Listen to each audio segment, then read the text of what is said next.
Untuk informasi lebih lengkap dan berita terkait, jangan lupa klik link di deskripsi. Install juga aplikasi CNBC Indonesia di App Store maupun di Play Store dan please subscribe ya guys. Harga minyak dunia semakin merosot, Indonesia ikut terkena imbas, terutama untuk produksi yang masih bergantung pada sumur-sumur tua. Seperti apa imbasnya? Selengkapnya dalam Ketika Minyak Tak Lagi Banyak. Kita lihat slide yang pertama. Harga minyak melanjutkan penurunan untuk hari kedua pada 2 Desember kemarin. Minyak mentah berjangka WTI merosot 79 sen atau 1,7% menjadi 44,55 dolar Amerika Serikat per barel. Demikian juga dengan minyak mentah berjangka Brent yang ditutup melemah 46 sen atau 1% menjadi 47,42 dolar Amerika Serikat per barel. Lemahnya permintaan karena industri manufaktur yang belum juga bisa pulih akibat pandemi dan ini juga yang menyebabkan persediaan minyak mentah Amerika Serikat naik 4,1 juta barel dan memukul harga minyak dunia.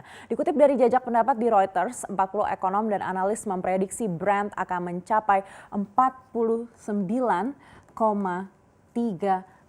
dolar AS per barel tahun depan. Untuk itu diharapkan ada perbincangan antara negara eksportir minyak supaya bisa mengontrol harga. Tapi sayang, gangguan dalam diskusi OPEC memaksa dilakukannya penundaan. Kita akan cek seperti apa di slide berikutnya. Organisasi negara eksportir minyak termasuk Rusia dan juga sekutu lainnya atau OPEC Plus memutuskan untuk menunda pembicaraan tentang kebijakan produksi minyak di tahun depan. Alasannya karena produsen kunci belum sepakat untuk mengurangi pemotongan atau menaikkan produksi di tahun depan. Menurut beberapa pengamat, OPEC Plus diprediksi akan mengurangi pemotongan produksi yang saat ini 7,7 juta barel per hari sebesar 2 juta BPH mulai Januari 2021. Dan OPEC Plus juga sudah mempertimbangkan untuk memperpanjang pemotongan yang ada sekitar 8% dari permintaan global hingga beberapa bulan pertama di 2021. Rusia malah juga mendukung peningkatan secara bertahap. Pasokan tambahan jelas akan memukul harga minyak dan membuat beberapa negara khawatir harga akan semakin rendah karena stok banyak dan permintaan masih tetap lemah karena ketidakjelasan pandemi ini. Dan dunia berharap akan ditemukan beberapa kompromi untuk bisa menyelamatkan harga minyak. Perbedaan pendapat yang berpotensi menyebabkan perselisihan ini sebenarnya tidak tepat di saat optimisme vaksin sedang meningkat dan produsen tengah mengantisipasi rebound ekonomi. Dan beberapa pengamat mengatakan produsen minyak diharapkan bisa mengendalikan produksi dengan ketat hingga vaksin bisa benar-benar terdistribusi dengan baik. Tapi satu dampak yang tidak bisa dihindari adalah produksi minyak di dalam negeri. Apalagi selama ini kita juga masih mengandalkan sumur-sumur tua tanpa eksplorasi baru. Kita cek selengkapnya di slide berikutnya. Memang keberadaan sumur tua kalau dikelola baik ini berpeluang menambah produksi minyak nasional ya. Pada masa puncak pengelolaan sumur tua ini sempat ada 1.993 sumur yang dikelola oleh koperasi unit desa atau badan usaha milik daerah di berbagai wilayah di Indonesia.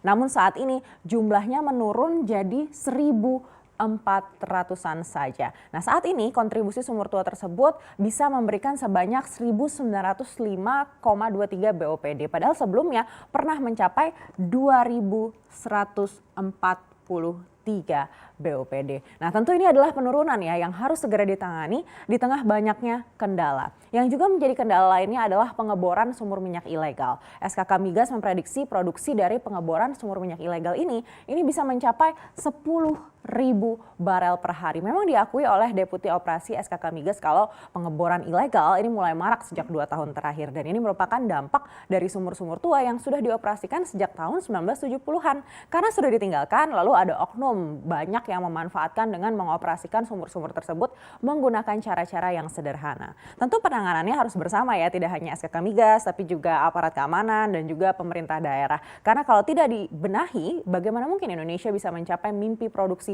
1 juta barel sehari. Kita cek slide berikutnya.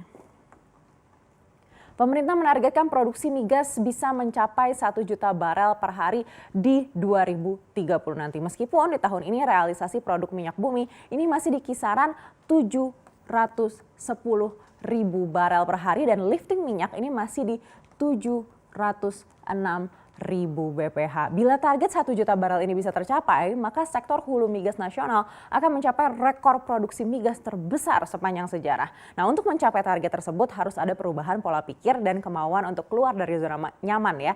Nah, untuk saat ini produksi minyak 70% masih berasal dari lapangan yang ada dan baru 30% dari EOR atau Enhanced Oil Recovery dan eksplorasi baru. Nah, untuk mencapai target 15% harus berasal dari EOR yang dilakukan di Blok Rokan Riau gitu, dan 15% berasal dari eksplorasi yang saat ini cadangannya belum ditemukan tapi komitmen biayanya sudah banyak begitu ya. Jika ingin mencapai 1 juta barel per hari harus ada terobosan masif. Contohnya bila biasanya setahun hanya mengebor 100 sampai 200 sumur, maka harus naik hingga 1000 sumur setiap tahun. Tentu biayanya juga harus diperhitungkan ya. Kalau satu sumur misalkan butuh 2 juta dolar begitu, maka kalau mengebor 1000 sumur, pemerintah paling tidak harus menyiapkan 2 miliar dolar Amerika Serikat. Dan jangan hanya dihitung sampai sini ya, nanti juga akan ada multiplier efeknya. Belum lagi pembangunan jalan dan juga infrastruktur. Tapi industri hulu migas akan semakin besar dan kuat. Jangan lupa juga harus dipikirkan bisnis modelnya, harus tepat. Harus ada reformasi fiskal dari aspek perpajakan dan juga banyak kerjasama. Ini artinya harus ada koordinasi antar kementerian dan ini memang akan diperlukan begitu dari Kementerian Keuangan, SDM dan juga lainnya untuk memikirkan stimulus apa yang kira-kira paling efektif. Jangan lupa saat ini cadangan minyak Indonesia ini berkisar di 3,3 miliar barel dan diprediksi akan habis dalam 11 atau 12 tahun mendatang. Dan terakhir menurut SKK Migas sih sudah ada investasi 154 juta dolar AS untuk 200 sumur baru. Semoga bisa segera diolah dan memberikan hasil yang membanggakan ya.